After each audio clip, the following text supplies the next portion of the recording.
50. roky majster Bediüzzaman Said Nursi označuje toto obdobie ako tretí Said.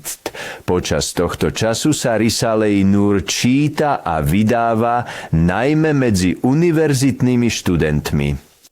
Dielo s názvom Konferencia, pripravené študentmi Ankarskej univerzity, je publikované počas tohto obdobia.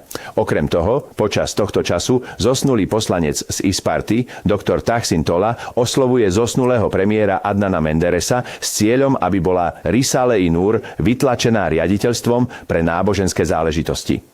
Napriek pokynu Adnana Menderesa na tlač sa to nestane možným. Tlač Risale-i Nur riaditeľstvom pre náboženské záležitosti bude odložená na oveľa neskôr a stane sa možnou počas funkčného obdobia prezidenta Recepa Tayyipa Erdoana.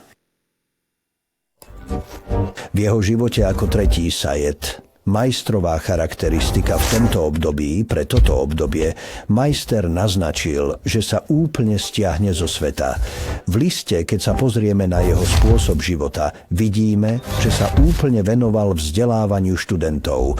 Toto je najdôležitejšia črta tretieho Sajeda. Som veľmi vďačný za pozvanie na takýto program. Prvýkrát som počul meno Bediüzzaman počas mojho štúdia na škole Imam Hatib. Samozrejme, vtedy sme mali aj príležitosť čítať jeho diela. Popri tom všetkom, pri čítaní majstra Necipa Fázula Kysakureka medzi nábožensky utláčanými poslednej éry sme tiež videli majstrové prístupy týkajúce sa Bediüzzamana Saida Nursiho. V prvom rade najdôležitejším aspektom, ktorý nám nedovolí na neho zabudnúť, je jeho pevný postoj proti všetkému tomu tvrdému útlaku, jeho nekompromisný postoj a nikdy neustúpenie z neho. Myslím si, že sa stal vzorom aj na našej životnej ceste, pretože Bediüzzaman sa neohýbal ani neustupoval. Stál pevne. To možno vidieť aj v jeho traktátoch a podobne.